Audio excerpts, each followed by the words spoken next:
defeat at the Emirates on Saturday has left them staring down the barrel of a new record. They haven't lost 4 games back-to-back for 12 years. The Gunners arrived at St James's Park after Newcastle's first Premiership win in 2 months at Bramall Lane on Saturday. All the Toon Army need now is a performance at home and maybe to see this man back in action. Rumour has it he's close to a return. I can't tell you who told me that though. Guy Mowbray was at St James's Park. Carr.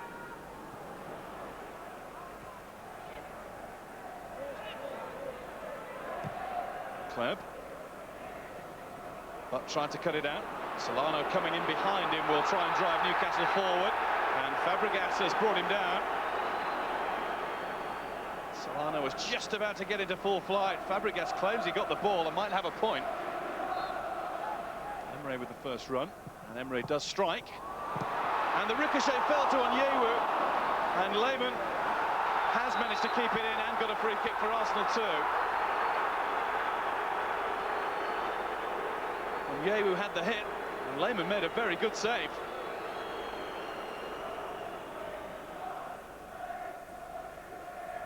The game is lacking any feel of urgency. Might be some here, though, as Given goes down to keep out Adebayor. Simple ball over the top. Adebayor very close to getting on the end of it. Shay Given actually might be forced out of the action early. Steve Harper has been warming up for the last couple of minutes, and Given has indicated that that's it for him today.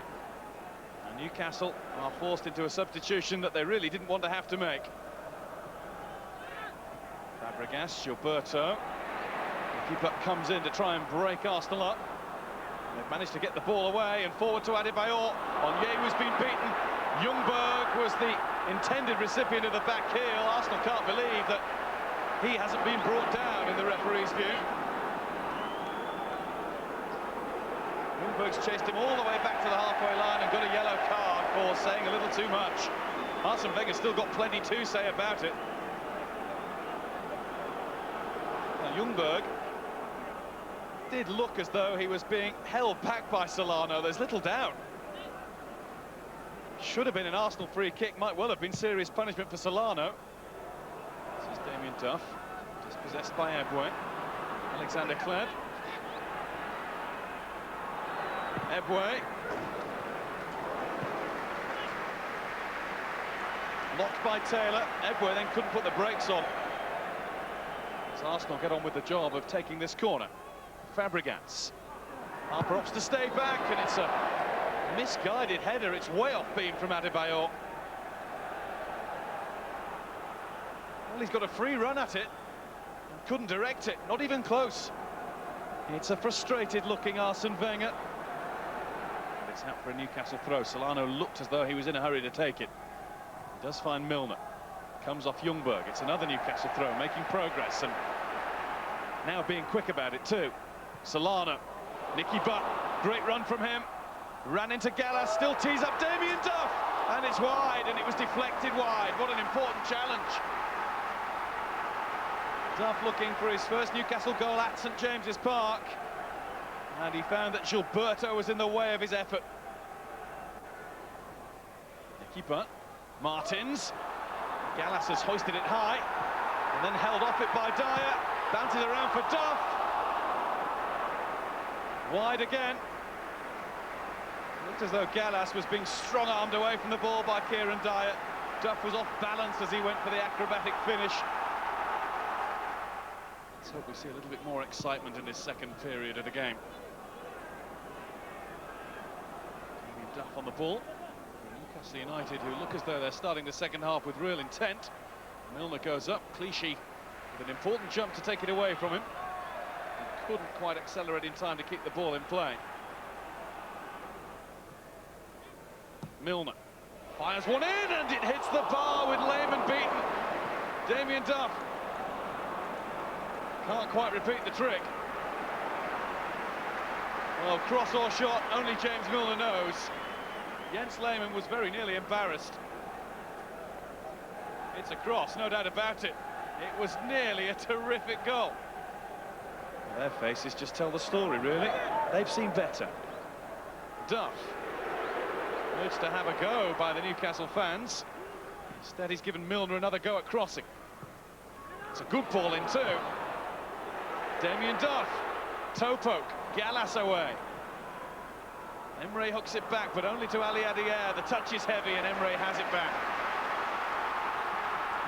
We've got a game on all of a sudden. Taylor is forward. Taylor is battling. The bounce is difficult for Lehmann, and Taylor hasn't finished with it, but he leans into Jens Lehmann. It's a free kick, and Howard Webb now has to keep Stephen Taylor and Kolo Touré apart. Obafemi Martins does a pretty good job, and I don't think there's any need for Eboué to get involved. That is just the sort of example of what annoys Jens Lehmann. Doesn't like anybody within 3 feet of him, so Taylor sitting on him will not have gone down well. Best bit of the game, that. So this is Freddie Ljungberg, who's been a spectator for the last 20 minutes or so. Good ball in. Julio Baptista missed it. Diaby finds Clichy. In comes Emre to shut the door if he was thinking about a shot. Knocked on by Gilberto. Ljungberg. And then Gilberto blocked by Solano. Fabregas went in. Harper was brave. Gilberto and Solano off the line. A frantic burst of activity in the Newcastle penalty area, and Arsenal wonder just how they didn't score.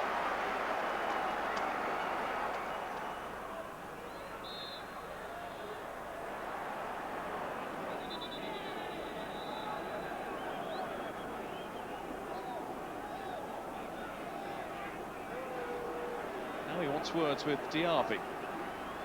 Diaby and Onyewu, in fact, get the lecture, but no more than that, and then they carry on as before. So what were the words about? Made no difference. He's still holding on to Oguchi Onyewu. The referee's watching them closely. Up goes Onyewu, and in for the flick went Taylor. A goal kick is given. Newcastle United supporters were screaming for a penalty. They felt that the holding never really stopped.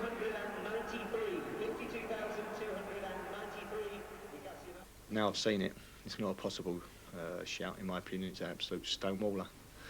You know, I can't find it hard to believe that Howard, when he sees that, again, won't be disappointed that he hasn't given us a penalty. We wanted to win the game, and in the end it was as well important not to lose today and to rebuild slowly with confidence, and I think that could be an important point at the end of the season. It could be, but how close now are Bolton, do you think, to nicking that fourth spot? Well, they play Arsenal next, and we know what kind of a problem Arsenal have with Bolton. They're a difficult team for them to play. You know, no Henry in the team. They're not scoring goals. 1 point out of possible 12. I mean, a few weeks ago, I would say that Arsenal were comfortable to win fourth place, and they have to get Champions League football, new stadium, and probably their wages and everything are decided on it. A point for Newcastle, but a new defensive hero in Nobby Solano helping out Steve Harper. It definitely wasn't his hand that was the culprit here, was it? No, originally I thought it was. Yeah. I thought it was, but it actually hit his back. He's not happy with that. He gets up, and there's another one there. It's fantastic. You go here. I think it's Gilberto misses it first of all. Gets another attempt at it.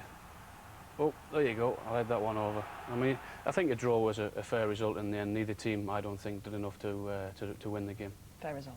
I think so. OK, thank you very much, gentlemen. Have a safe journey home. Well, the top three had the day off from domestic duty ahead of their Champions League commitments, and Arsenal are still in position to join them in the competition next season. Their advantage remains just 2 points over Bolton after both sides drew. Everton remain on course for UEFA Cup qualification. Watford are well adrift at the bottom despite their first league win for 2 months. Neither West Ham or Sheffield United played today, and Charlton remain within reach, having played a game more. Not a relaxing time to be a Wigan or Fulham supporter either, is it? Well,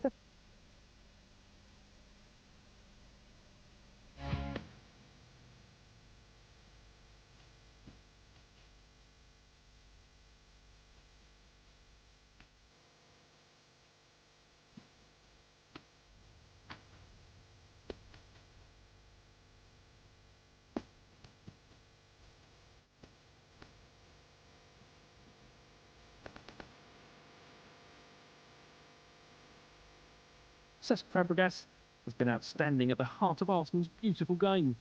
The bottom line is, they won't win a thing this season. 1 month ago, when we lost the final again against Chelsea, after against PSV, Blackburn, and you know, you can see nearly everything you have been working for is gone, you know. Because now the fourth position is the main thing for us this season, and now is the target. We have a very big game against Bolton. After against Manchester City is the one we had in hand. So I think if we win those two games, the confidence will come back, and we will have 5-point difference to Bolton, which is very important to us right now. Would you regard this season as a failure when Arsenal don't win any trophies? Well, for me, I think Arsenal is one of the top teams in Europe, so we have to fight for trophies until the end of the season, as we've been doing the last 3 years I've been here. For me, this is the first time I don't see Arsenal being in the final part of the season trying to win something. So for me and for all the team, it's difficult to take. We all know it's our fault because we are the players who play. And it's up to us now not to feel sorry for ourselves, try to be in Europe next season, because if not, really that could be season to forget all about. We've seen it when you've lost and you don't like losing. What do you think of your temperament? We saw the Carling Cup flare up. We've seen a couple of incidents with you after a game. No. I mean, I have always been like that, you know. I know I have to learn a lot of things. But you know, I think the character is what you have and what you don't have. That's the way I am. I mean, I don't hurt anybody. I don't try to kick someone, you know, just because of that. You know, if I do something, it's because I feel that's the way I am, and I feel I have to do that. But even if it's not bad, I don't think it's bad anything that I've done, you know. That's the character I've got, and I have always been like this, and I think personally I've been like this, so it has helped me a lot to improve myself, to always try to be better and try to come back and get better and better. So I don't think I have to change anything. What do you make of the rumours linking you with other clubs? Well, for a player, when a club tries to come for you, is always a pleasure, because it means you're doing the job well. As I've been saying since I'm here, you know, I'm really happy at Arsenal. For me, it's the team I have to play for, because it's here where I can learn the most important things in my career. There's been rumours that he might be suffering from burnout.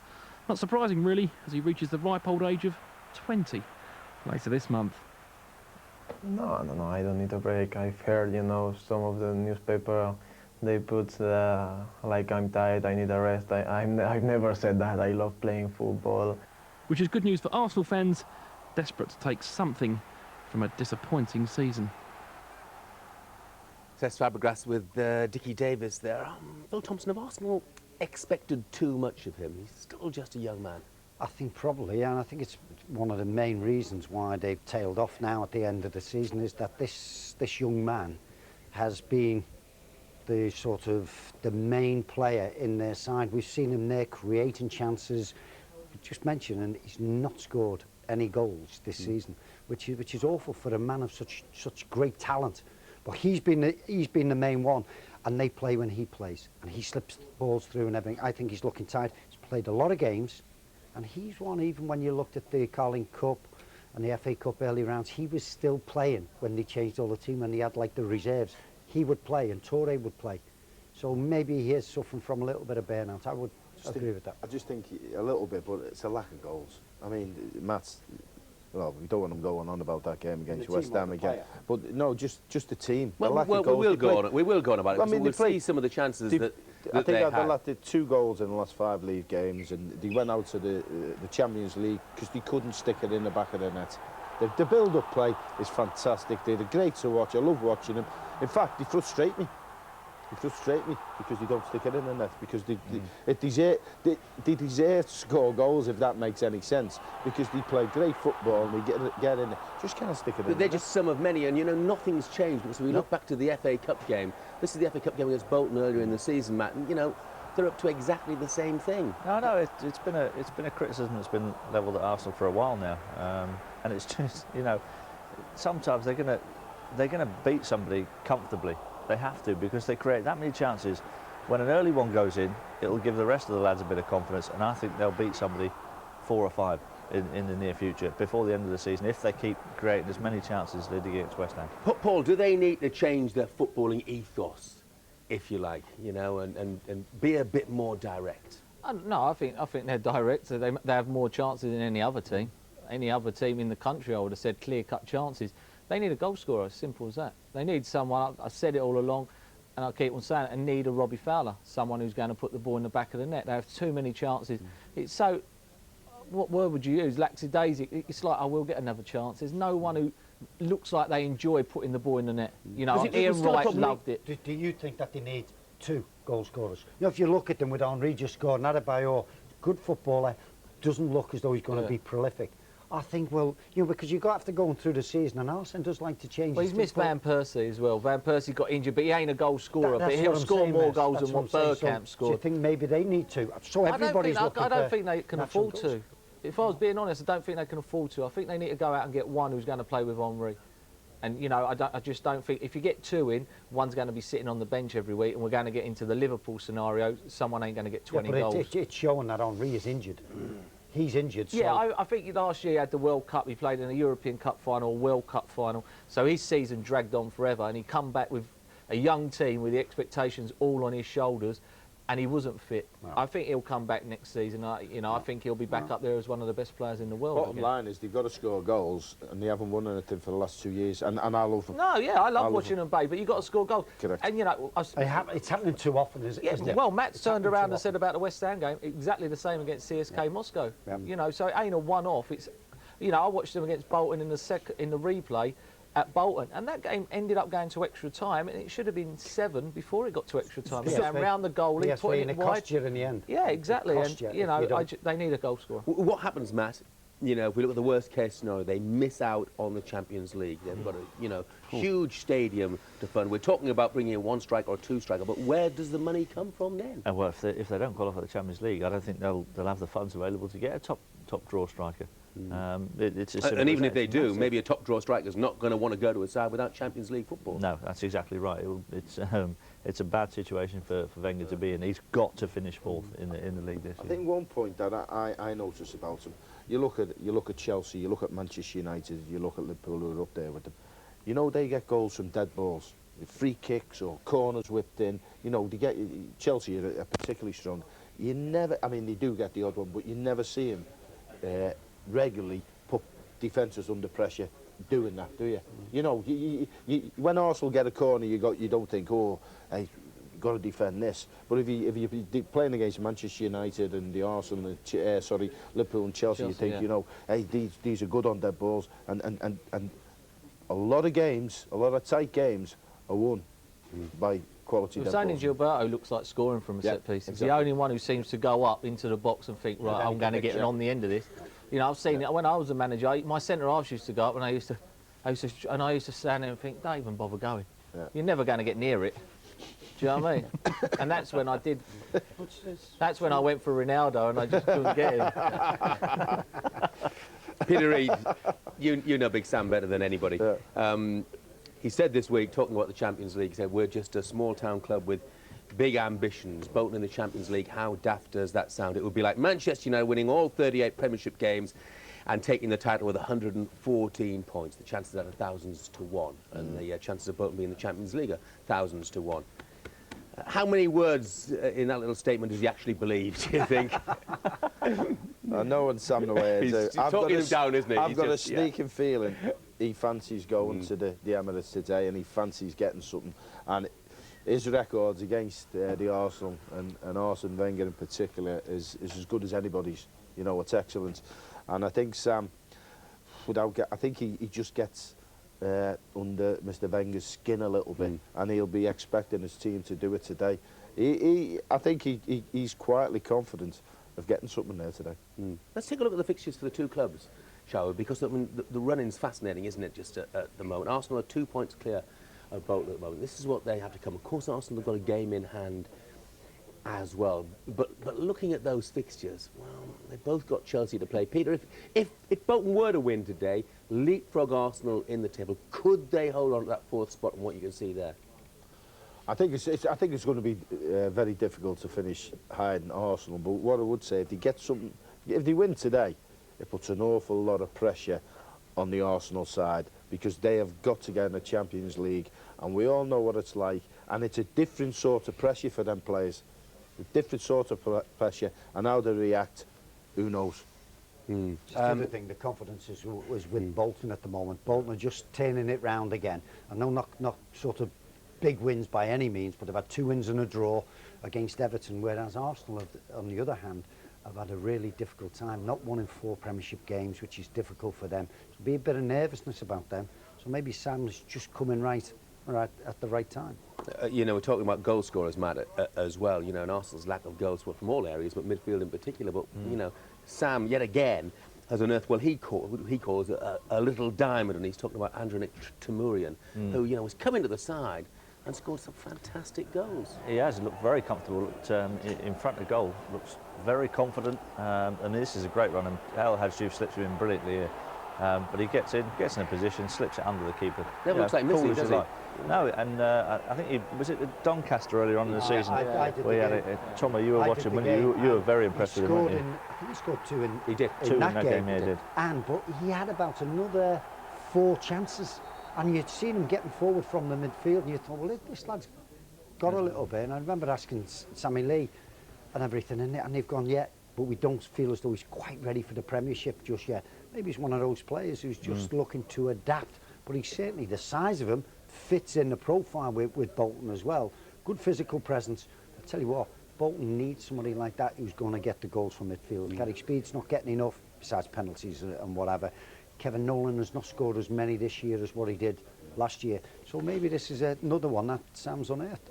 You can have first go at this one then, Phil. Arsenal against Bolton. A draw. Peter? I think Arsenal will score today and win. Matt? Arsenal. I'm leaving you to the last ball of this one. I've got a sneaking suspicion where you may be going. Arsenal. Okay, brilliant. Thanks very much indeed, fellas. You can see if they're right. Remember, 2 points, the gap between Arsenal and Bolton at the moment.